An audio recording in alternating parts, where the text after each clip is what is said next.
Okay, hello everyone. I'm Maria Claudia Reed. I am the Disinfection and Public Health Committee WASH Subcommittee Chair for this uh, calendar year.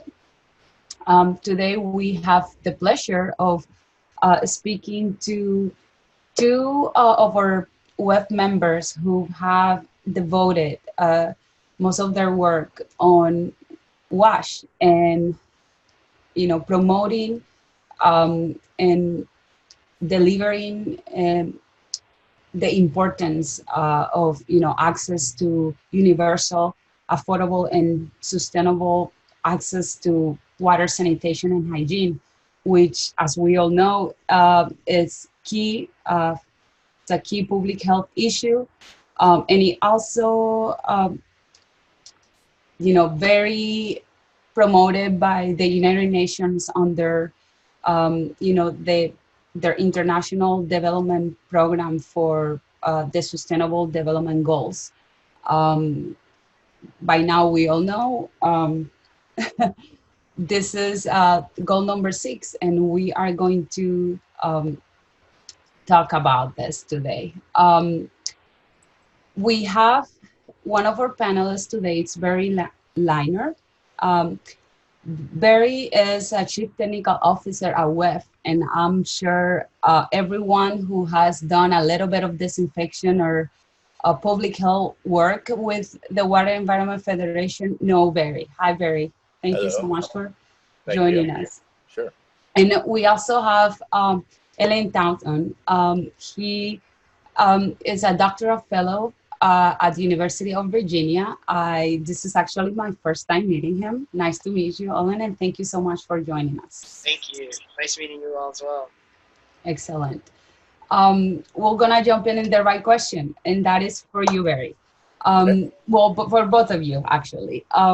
You both are advocates for the United Nations Sustainable Development Goals, as I mentioned. How does this help frame your personal, thoughts about water sanitation and hygiene? Yeah. Thank you. So the Sustainable Development Goals are really targets for that the UN set for 2030, and there's 17 different goals. And like you mentioned, the SDG 6 is clean water and sanitation. And each one of the goals is set up and has various targets underneath it. And for example, under 6, clean water and sanitation, there's 6.1 is safe drinking water for all, access to safe drinking water for all. 6.2 is 6.2 is sanitation for all. Then we get into 6.3 through 6.6. There's 4 other ones that talk about basically how we can provide that access, and that would include things like more efficient water use, water reuse, integrated water management. And then there's the final 2 targets is really what they call 6.A and 6.B. That's really foundational aspects of it, and it's really about more local participation and international cooperation. So those are kind of the foundational elements. And that's what we'll talk about a little bit today. More on is the community side. And before I get into that, of the 17 goals of SDGs, water is critical in about 11 of them, which ranging from zero hunger, good health and well-being, gender equality, affordable and clean energy, industry, innovation and infrastructure, sustainable cities, life on the land and life underwater, climate action, circular economy. Water is critical to all of that. So when we talk about WASH and access to water and sanitation, the key thing is that water is so critical to everything, and if you want to have successful projects, you really have to involve the local community and that's why those foundational elements are there. And I really shouldn't even say projects. It should interventions or programs, along ongoing things. So that's kind of the, it's very nice to have that framework that really focuses us on engaging the local community. Something that you mentioned just now, that it wasn't possible for me not to, pay attention to that, and it was the gender equality. We know that women and girls struggle because typically in this, countries with low access to clean water, sanitation, and hygiene, are them who are in charge of getting this water to their communities. So they're exposed to other dangers and also their own development. They stop going to school to take care of, this issue. What is being done, you know, eh, precisely about that? And it is mainly because I don't know what, what is the structure is of launching this program specifically. But what is being done out there that you know? And either of you could answer this question. Alan, have you worked on any projects related to gender equality? Not specifically as a focus, but I can say I know that there is quite a bit of work, particularly with it obviously varies in different regions or parts of the world, but quite a bit of effort in a lot of times, sometimes in these communities, women and children are the water, you would say, fetchers for getting water, whether that's going to a well or various sources of water. And so oftentimes that can take away from going to school or working, and they can be long distances. So perhaps there's some quite a bit of interest in perhaps maybe shortening the distance, so providing more walls, so the distance traveled isn't as far, making the job easier to move the water, and hopefully transitioning that role to other folks in the community, so that women and children can go to school and continue their education. Right. So like, yeah. So the thing about that, basically, just providing the access to water and some support helps out on the gender equality because of exactly what you talked about. Because the women and the girls are the ones that are fetching water, that are washing, that are cooking in general. When I taught a class in that, I had one of my female students, when I said that, they were pretty much on me, why are you doing this? And I said, I'm not saying that women should be doing that. I'm saying women are doing that, right? So I said, and so that's why it's really critical if we can provide access. Like Alan said, if they have access to water and don't have to fetch water, they can go to school. You go to school, and then it actually helps the economy because it lifts up everything. So just the access to water helps your economy because of gender equality and everything else along the way. The other part about it is, talking about community involvement, is the people who need to make the decisions and really help successful programs and interventions work are the people that are closest to the water, okay, or closest to the decision, not at the national level, but down to the local level, even the watershed or the neighborhood even. And the people who are most active in most of these places are the women, because they're the ones washing, cooking, taking care of the children and that sort of thing. So they're critical participants in the community involvement as well. And that's where all the great thing about the SDGs is, where all these things come together to eliminate poverty and to better have promote equity across all areas throughout the world. Thank you.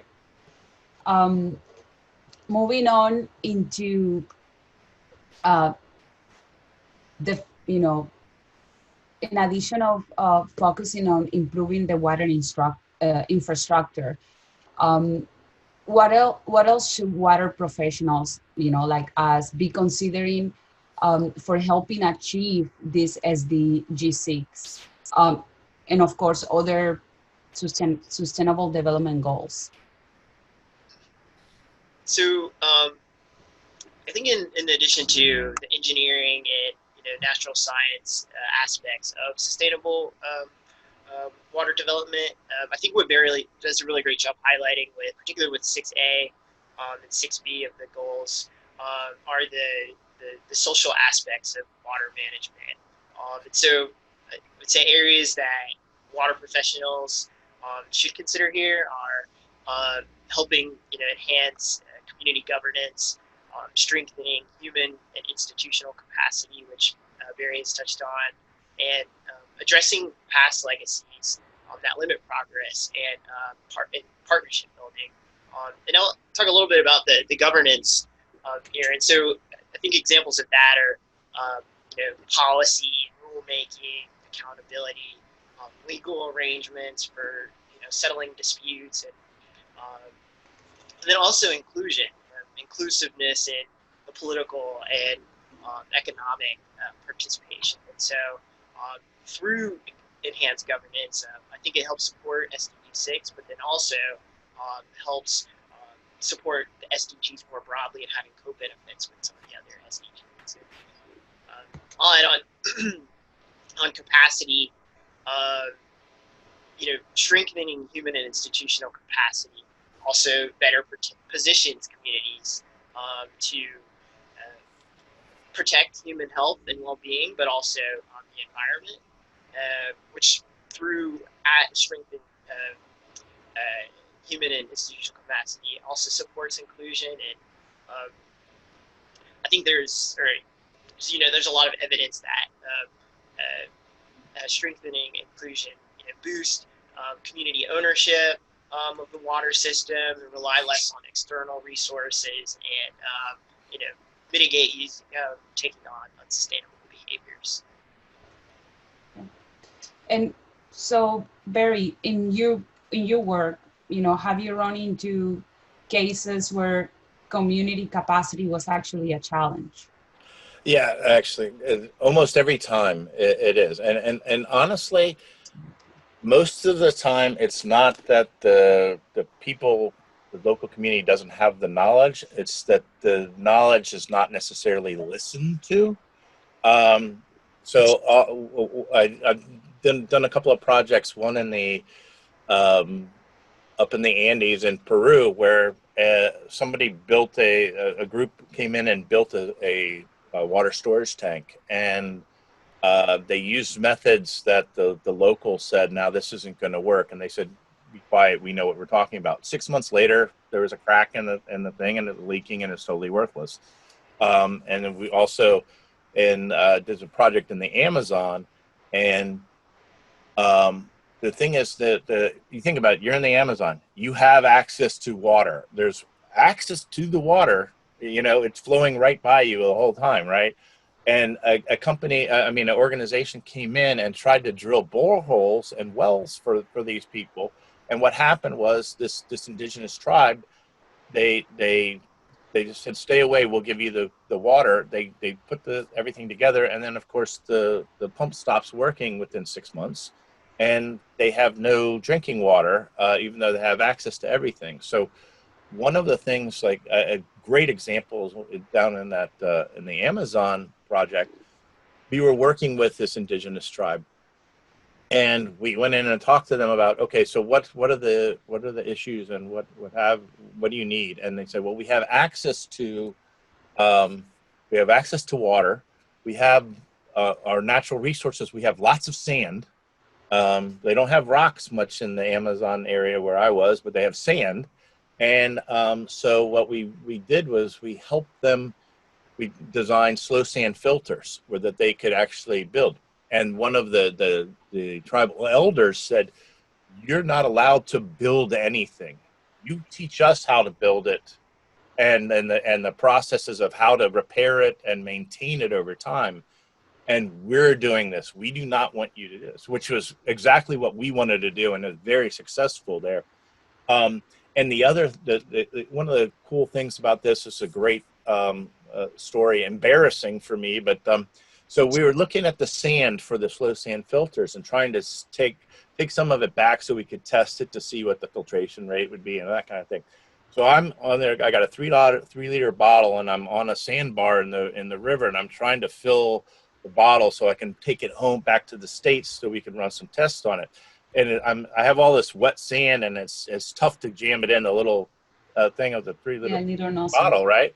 So this 5-year-old kid who's there says, "Well, come over here, and the sand over here is dry. It goes in real easy." And so, here I am, supposedly a professor and all this, but it's a 5-year-old kid who really knows. He knows exactly what kind of sand it was and how it worked.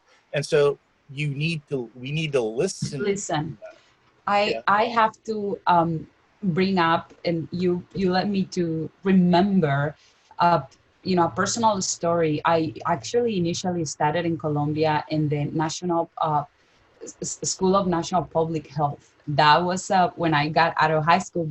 That's what I was doing. Yeah. I was doing public health, and then changed to engineer, but very much related. And look at us now. Definitely. We're talking about WASH. Circling back to this, but in one of our community outreach projects that we have, we were supposed to go back to a community, an indigenous Embera indigenous community, to bring them to talk about public health. I don't remember exactly what it was, but the year before, um, another set of another class, I think it was a graduate class, had worked with that community, and in fact they uh, bought and provide them with toilet units for the community. Uh, and how bizarre when we went back with the same professor but different student. That was my first time going back there.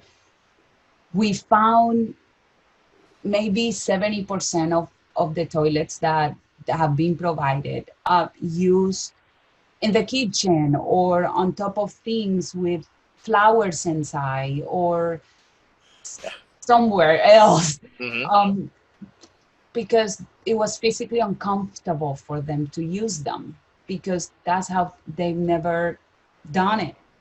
And we didn't listen to them. Right. As professionals are trying to help them, we did not listen. So that was a lesson. And, we can see that play in different ways. Oh, very much. Thank you for sharing that. Yes. Sure. Yeah, thanks. Yeah, for sure. Story, Maria and Claudia. So, Alan, to you, how do we, as water professionals, help ensure that we minimize harm in our work and, protect the legitimacy of, our professions or what we do, considering, we should also listen to the community? How do you tie those? Yeah, I think you all, nailed it on this. I think the biggest thing is, viewing the local community as a partner and reframing, these challenges, rather than helping the community survive, but rather thrive. And so a way to do that practically is to, take participatory approaches like co-design and co-development. And I think there's also, circling back to inclusion as well, and economic inclusion, thinking about the workforce and team diversity. And so by having, diversity in thought and diversity in backgrounds and, folks from, the local community on the project team, I think that can, mitigate some of that risk. There was, going and also with the workforce and, not just, abroad, but even in the U.S.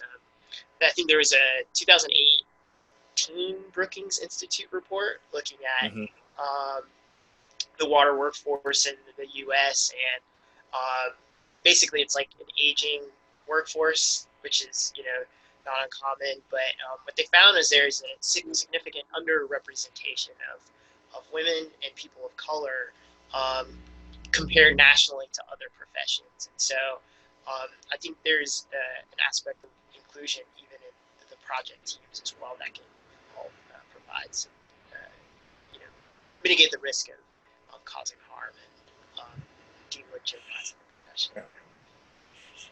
Can you follow up on that with a little bit about your experience in Cambodia and the water source that we talked about in the past? Yeah, so I was working with this international development organization, and we were in Cambodia looking to um, help provide water for a community there, as it was, framed for us. And so the community had a water, basically pond that was dug out by another organization years prior that had become polluted.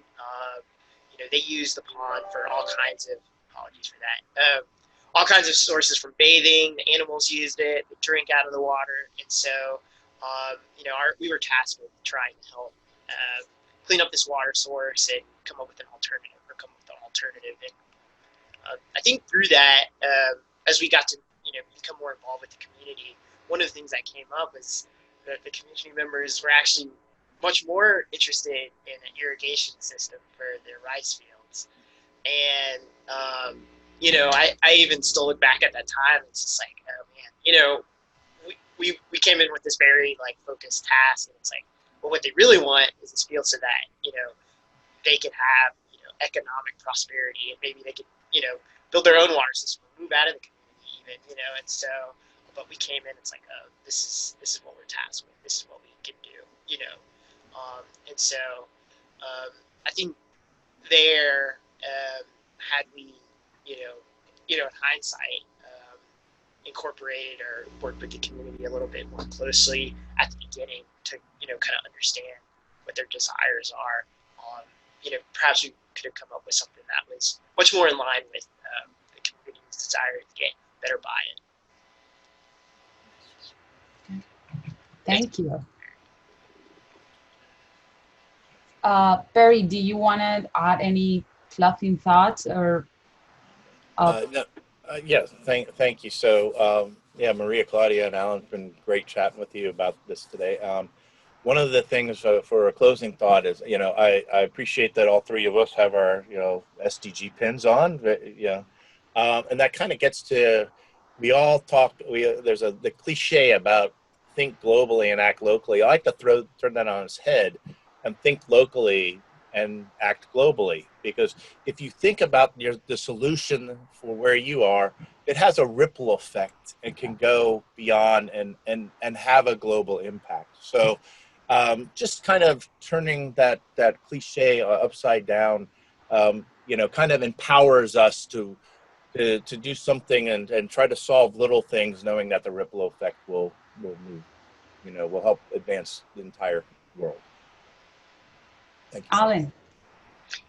Yeah, I just say it's been an honor and privilege to chat with you and Barry on this subject. And I think for me, a closing thought I have is, as we innovate to address these water challenges and come up with these new solutions and designs, to not to forget the human dimension, the human element to change. And I think about that obviously in my work, in my research, but I think that's something that's underutilized or not fully appreciated, I think, in our solutions. So. Well, thank you to both of you for sharing so much knowledge and experience. I like the way you guys met. And forgive my being so informal, and calling you, that way. But I think it shows the work that we're doing and what it means for us. Barry, I will continue following your steps. I'm so glad I met you last year.